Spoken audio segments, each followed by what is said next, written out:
Student, आज हम MSc previous chemistry के फिजिकल केमिस्ट्री में के topic kinetics of enzyme catalyst reactions के बारे में इस वीडियो में डिस्कस करेंगे। We know that enzymes are homogeneous biological catalyst and enzymes are proteins with a high relative molar mass and enzymes are derived from living organism. We know that each enzyme can catalyze a specific reaction, and to explain the mechanism and kinetics of enzyme catalyst reaction, we can study three concepts. First है lock and key theory, second है induced fit theory, and third है enzyme substrate complex theory. Here we discuss enzyme substrate complex theory. Mechanism and kinetics of enzyme catalyst reaction proposed by Michel and Menten. And in this mechanism, following steps are involved. First step is formation of the enzyme substrate complex. Here, free enzyme react with substrate and formation of enzyme substrate complex take place. Here, E plus S react and ES is formed, where E is the free enzyme, S is the substrate या reactant, and ES is the enzyme substrate complex. First step is fast step. Next, second step is decomposition of the complex and formation of the product. Here, decomposition of ES take place and product is formed. This step is slow step and rate determining step. According to the slow rate determining step, the rate of the reaction is given by, तो rate क्या हो जाएगी, rate बराबर K2 concentration of enzyme substrate complex अर्थात K2ES. Now problems can be handled using steady state approximation because the true equilibrium is not achieved in the first step, जो कि mainly first step है, because the subsequent slow reaction is constantly removing the intermediate enzyme substrate complex. So enzyme concentration and enzyme substrate complex concentration are far less than the substrate concentration. So we can use the steady state approximation for the intermediate enzyme substrate complex. So applying steady state approximation for enzyme substrate complex. So steady state approximation apply करने पर इसके time के साथ तो dES/dt बराबर 0 होगा. तो steady state approximation को कैसे अप्लाई करेंगे, जहाँ एंजाइम सबस्ट्रेट कॉम्प्लेक्स का फॉर्मेशन होगा वहाँ पॉजिटिव साइन से और जहाँ डिकम्पोजिशन होगा वहाँ नेगेटिव साइन से. तो यहाँ फॉर्मेशन हो रहा है तो K1 फ्री एंजाइम की कंसंट्रेशन इनटू सबस्ट्रेट की कंसंट्रेशन. सो dES/dt बराबर हो जाएगा K1 फ्री एंजाइम की कंसंट्रेशन इनटू सबस्ट्रेट की concentration minus K-1 enzyme substrate complex की कंसंट्रेशन, एंड सेकेंड स्टेप से हो जाएगा minus K2 enzyme substrate complex की कंसंट्रेशन बराबर 0. First step and second step का यूज करके हम इस एंजाइम सबस्ट्रेट कॉम्प्लेक्स पर स्टेडी स्टेट अप्रोक्सीमेशन अप्लाई करेंगे. नाउ E जो कि फ्री एंजाइम कंसंट्रेशन है can not be measured experimentally, so the equilibrium between the free and the bound enzyme is given by enzyme conservation equation. इसको हम इस प्रकार लिखेंगे E0 बराबर E प्लस ES, जहाँ E0 है टोटल एंजाइम कंसंट्रेशन, E है फ्री एंजाइम कंसंट्रेशन और ES है बाउंड एंजाइम कंसंट्रेशन। तो यहाँ से फ्री एंजाइम कंसंट्रेशन E बराबर E0 माइनस ES हम ज्ञात करेंगे। अब हम फ्री एंजाइम कंसंट्रेशन की वैल्यू इक्वेशन 4 से इक्वेशन 2 में पुट करेंगे। तो इक्वेशन 2 में, जो कि इक्वेशन 2 ये है, इसमें यहाँ फ्री एंजाइम कंसंट्रेशन की वैल्यू पुट करने पर हमारे पास आएगा K1 E0 minus ES into S minus K minus 1 ES minus K2 ES बराबर 0, जिसको हल कर हम एंजाइम सबस्ट्रेट कॉम्प्लेक्स की कंसंट्रेशन ज्ञात करेंगे। इसको सिंप्लीफाई करके हमने एंजाइम सबस्ट्रेट कॉम्प्लेक्स की कंसंट्रेशन ज्ञात की, जो है कि ES बराबर K1 E0 S upon K1 S plus K minus 1 plus K2। Now put the value of enzyme substrate concentration from the equation 5 into the equation first. Equation first क्या थी कि रेट बराबर K2 concentration of enzyme substrate complex. तो यहाँ पर enzyme substrate complex की value, concentration की value put करने पर हमारे पास रेट बराबर K2 K1 E0 S upon K1 S plus K minus 1 plus K2 प्राप्त होता है। Now dividing the numerator and denominator by K1, तो यहाँ रेट बराबर हो जाएगा K2 K1 E0 concentration of substrate upon K1 concentration of substrate plus K minus 1 plus K2 upon K1, जिसको हल करने पर रेट बराबर K2 free E0 concentration of substrate upon concentration of substrate plus K minus 1 upon K1 plus K2 upon K1, या इसको इस प्रकार लिखने पर रेट बराबर K2 E0 S upon K minus 1 plus K2 upon K1 plus concentration of substrate. जहाँ ये constant है, इसको एक नया कांस्टेंट जिसे हम मिसेल कांस्टेंट कहते हैं Km के रूप में लिखने पर हमें इक्वेशन 7 प्राप्त होती है, जो निम्न प्रकार है।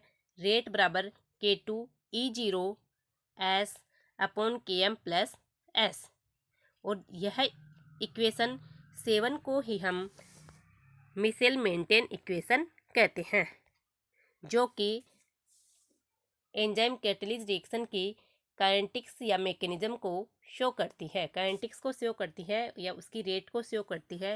रेट बराबर हो गया K2 E0 S upon Km plus S, जहाँ E0 टोटल एंजाइम कंसंट्रेशन है, S सबस्ट्रेट कंसंट्रेशन है, Km मिसेल कांस्टेंट है एंड K2 है rate constant for product formation. Now when all the enzyme has reacted with the substrate at high concentration, the reaction will be going at maximum rate। यदि सभी enzyme react कर लेते हैं substrate से, तो हमें maximum rate प्राप्त होती है। No free enzyme will remain, so हम लिख सकते हैं कि टोटल एंजाइम कंसंट्रेशन बराबर enzyme substrate complex concentration. So from the equation first, the rate of the reaction हो जाएगा concentration of enzyme substrate complex पर के स्थान पर हम लिख देंगे टोटल एंजाइम कंसंट्रेशन E0, तो रेट मैक्सिमम हो जाएगी, और रेट मैक्सिमम बराबर हो जाएगा K2 E0, जिसे हम V मैक्सिमम से रिप्रेजेंट करते हैं, जहां V मैक्सिमम रेट को रिप्रेजेंट करता है। सो इक्वेशन 7 व 8 का यूज करके हम रेट निकालेंगे, तो रेट बराबर हो जाएगा V maximum concentration of substrate upon Km plus concentration of substrate, या रेट बराबर V maximum S upon Km plus S, जहाँ V मैक्सिमम है K2E0। सो मिसेल मेंटेन इक्वेशन को हम इक्वेशन नो के रूप में भी रिप्रेजेंट कर सकते हैं, जहाँ रेट बराबर है V maximum concentration of S upon Km plus concentration of substrate,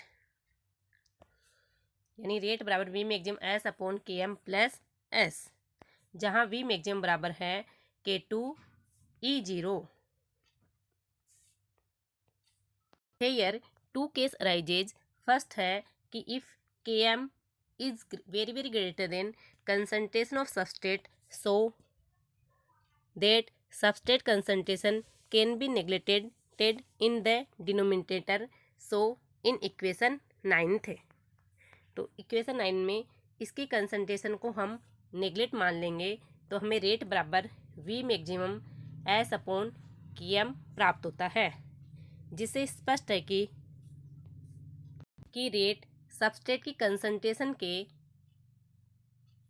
first power पर डिपेंड करती है, अतः यह फर्स्ट ऑर्डर की रिएक्शन है। इस कंडीशन में यदि if Km is greater than S हो।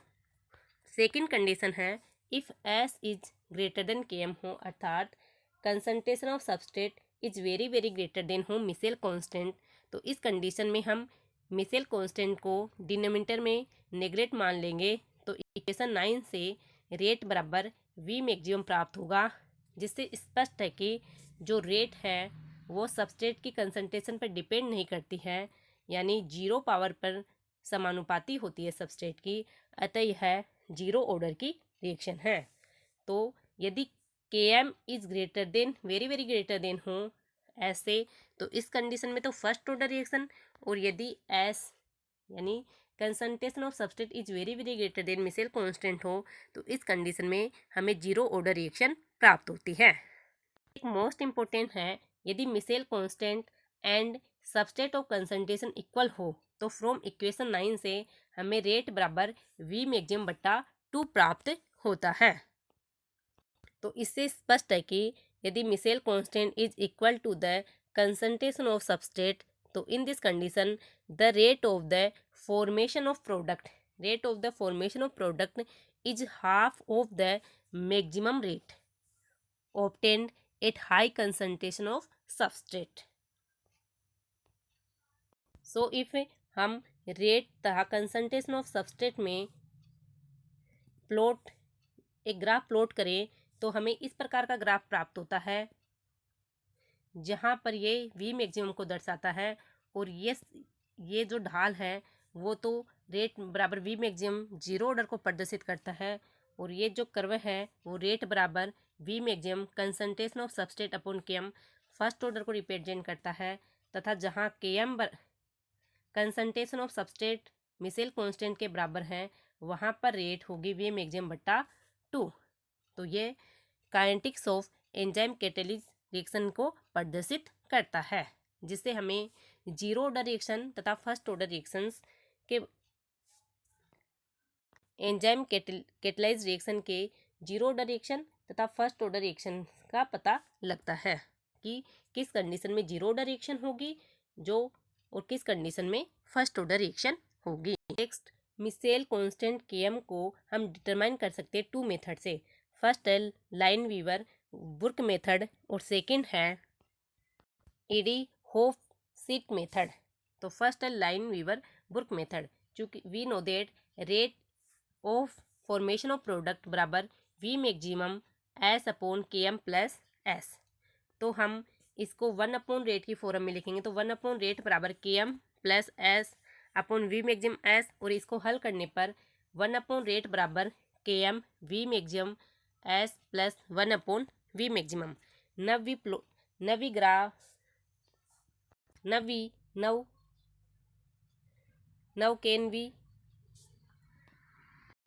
Now we plot a graph between 1 upon rate एवं 1 upon S, then this type of curve is obtained।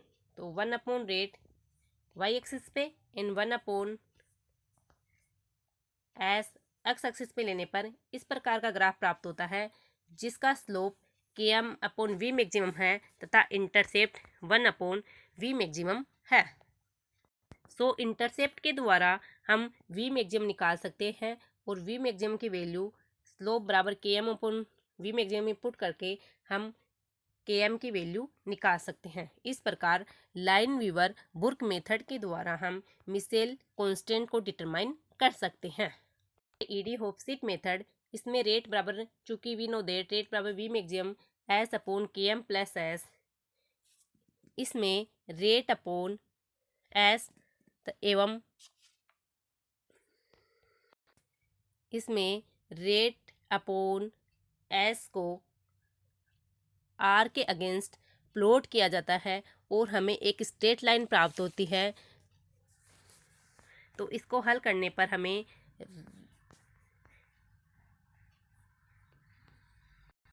Rate upon concentration of substrate बराबर V maximum upon Km minus rate upon Km प्राप्त होता है तथा a plot of rate upon S against S में plot किया जाता है जिसे इस प्रकार का कर्व प्राप्त होता है जिसका स्लोप है -1 अपॉन Km तथा जिसका इंटरसेप्ट है वी मैक्सिमम अपॉन Km, जहां स्लोप के द्वारा हम मिसेल कांस्टेंट को डिटरमाइन कर सकते हैं। सो टू मेथड के द्वारा हम मिसेल कांस्टेंट Km को डिटरमाइन कर सकते हैं। This topic is very important for exam purpose and competitive exams, and here we derive कि the kinetics of enzyme catalytic reaction are first order and zero order. If S is greater than Km हो then zero order reaction and Km is greater than S हो then first order reaction is obtained.